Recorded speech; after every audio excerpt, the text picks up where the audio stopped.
Team K3 कलम कला कलाकार द्वारा मुशायरे का आयोजन किया गया, जिसमें प्रदेश के प्रसिद्ध लोगों ने शिरकत की।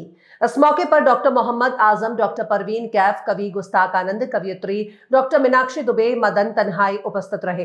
अब मुख्य अतिथि के रूप में अर्चना पांडे जी उपस्थित रही। टीम K3 के संस्थापक सौरभ निगम, मंजुला जीड, इरफान खान ने कहा कि साहित्य को नई ऊर्जा देने के लिए ये कोशिश जारी रहेगी। सर, आज की जो युवा पीढ़ी है संगीत की ओर भी जा रही है, स्पोर्ट्स की ओर जा रही है, आज एक अनोखा काम कर रहे हैं, मुशायरा का आयोजन कर रहा है, किसी प्रेरणा मिली आपको? सर, सबसे पहले तो मैं कलम कला कलाकार टीम का शुक्रिया अदा करता हूं कि इस लायक समझा कि मैं इन लोगों के साथ खड़ा हो सकता हूं, और हमें इन लोगों का विशेष तौर पे शुक्रिया अदा करना चाहिए, क्योंकि जितने बड़े ये पेड़ हैं ये चाहे तो हम लोगों को अपनी छांव में पनपने ना दें, लेकिन ये हमें थोड़ा सा अलग करके बढ़ने का मौका देते हैं। ये आज हमारे साथ खड़े हैं, यही हमारे लिए अपने आप में एक बड़ी बात है। और मैं आजम सर हो गए, परवीन मैम हो गई, मदन सर हैं, इन सभी लोगों का शुक्रिया अदा करता हूं कि आप लोग नए लोगों को, हमें ही नहीं बाकी नए लोगों को भी प्रोत्साहित करते रहते हैं समय समय पर और हमारा साथ देते हैं। मुशायरा जो है वो कैसे आपके जहन में आया कि मुझे इस फील्ड में जाना चाहिए, तो लोगों के चेहरे को मुस्कुराहट देना चाहिए?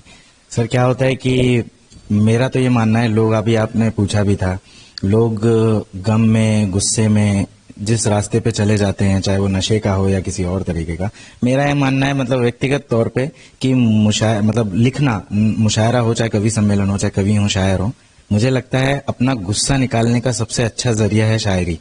आप जो चाहे कह सकते हैं, आप पे कोई कुछ कर भी नहीं पाएगा और आपका गुस्सा भी निकल जाता है, और आपकी जो रूहानियत है वो जिंदा रहती है कि हम सच कह रहे हैं, भले उस पर कुछ आगे हो ना हो, पर वो चीजें हम कह देते हैं तो हम एक तरीके से सामाजिक रूप से हमारी जिम्मेदारी तो निभा रहे हैं। अनंत जी, क्या लगता है आज के जमाने में लोगों के चेहरे से मुस्कुराहट छीन रहे और आप उनको मुस्कुराहट प्रदान करने का प्रयास कर रहे, क्या वजह है?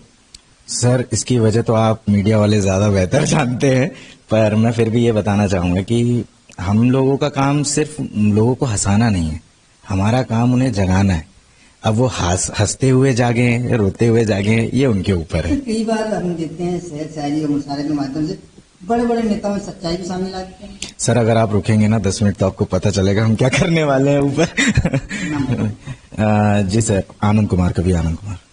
क्या लगता है मुशायरा जो है दिन पे दिन गुमनामी की ओर जा रहा है, सरकार को कदम उठाना चाहिए? हाँ, बिल्कुल उठाना चाहिए, लेकिन ये तो लोगों की मेहनत है कि वो अपने पास से सब करवा दें, और हमें उनकी ताक़ीद करना चाहिए। काबिल तहसीन है उनका काम कि वो लोग जुड़ के, मिल के और एकता की बातें करते हैं मुशायरों में।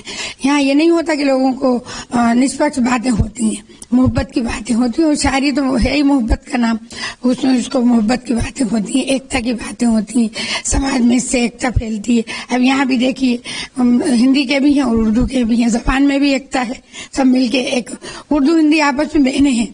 हम बात करें मुशायरे की, तो पहले जब आदमी के पास गम होता तो मुशायरा सुनने चले जाता था, तो गम निकालता था, लेकिन आजकल युवा गम होता तो शराब पीने जाता। हाँ, अब ये लोगों की बिल्कुल आना चाहिए और इससे सुकून मिलेगा, तस्कीन मिलती है। जैसा भी डॉक्टर साहब ने कहा कि रूहानी ग़िज़ा इससे मिलती है, लेकिन आके लोग देखें तो उनकी समझ में आएगा। और आज के मुशायरे की सबसे अच्छी बात यह है कि हमारे डॉक्टर साहब आजम साहब उसकी निज़ामत करेंगे, जो बहुत खूबसूरत नाज़िम है। तो ऐसा मुशायरा जो आपको बहुत करीबी, दिल के करीब गया हो, तो आज भी आप गुनगुना लेते हो? ये मुशायरा ने, हाँ, शेर कह रहे हैं आप। हाँ, देखिए, दिल के हैं बुरे लेकिन अच्छे भी तो लगते हैं, हर बात सही झूठी सच्चे भी तो लगते हैं। विशेष देखिए, जो मुशायरे हैं या कवि सम्मेलन हैं, हमारी संस्कृति, हमारी तहजीब का एक अहम अंग है, और इनसे बहुत सारे लोग जो सुनने आते हैं या लोग जो पढ़ते होते हैं, उनसे समाज को बहुत फायदा होता है। क्यों? क्योंकि वो ऐसी बातें करते हैं जो लोगों को दिल को लगती हैं, और जो व्याप्त होती हैं समस्याएं, उनका उसमें वर्णन होता है।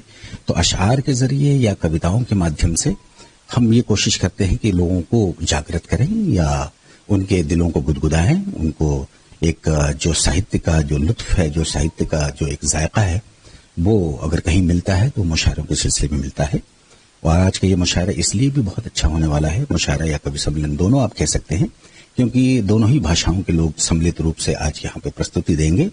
और उन प्रस्तुति से एक विशेष बात यह है कि ये कलम, कला और कलाकार, ये जो K3 वाले लोग हैं, इतने उत्साही लोग हैं, इतनी खूबसूरत महफिलें सजाते हैं कि इनमें हर व्यक्ति अपने आने को अपने लिए एक सौभाग्य समझता है तो आज ये सौभाग्य मेरे जिम्मे आया है कि मैं आज इस प्रोग्राम में मौजूद हूँ। मैं इनके तमाम जितने भी केतरी के जितने लोग हैं, मैं उनका धन्यवाद हृदय से देना चाहता हूँ कि उन्होंने आज मुझे चयन किया कि मैं इनके यहाँ उपस्थित होकर कुछ मुशायरे के सिलसिले के कुछ अपने अशार सुनाऊं। सर, जब हम आज जो भागदौड़ वाली जिंदगी है, मन परेशान होता है, बड़ा विचलित रहता है, तो मुशायरा कैसी चीज उसको सुनने वाले मन में गुदगुदी होती है, स्वास्थ्य पे भी आपका अच्छा रहता है। एग्जैक्टली देखिए, जो खुशियां दो तरह की होती हैं। एक शारीरिक खुशी होती है, उसके लिए भागदौड़ कर रहे हैं आप, अपने लिए तमाम चीजें इकट्ठा कर रहे हैं, लेकिन मानसिक सुख कहाँ से मिलता है? मानसिक सुख जो मिलता है वो साहित्य से ही मिलता है।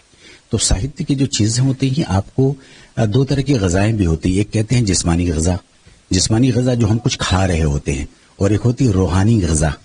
तो ये रूहानी ग़िज़ा है, जो शायरी है, जो कविताएं हैं, वो आपको रूह को ग़िज़ा देती हैं, आपको रूह को स्वस्थ करती हैं, आपके रूह को लुत्फ देती हैं, मजा देती हैं, प्रसन्न करती हैं, पुलकित करती हैं।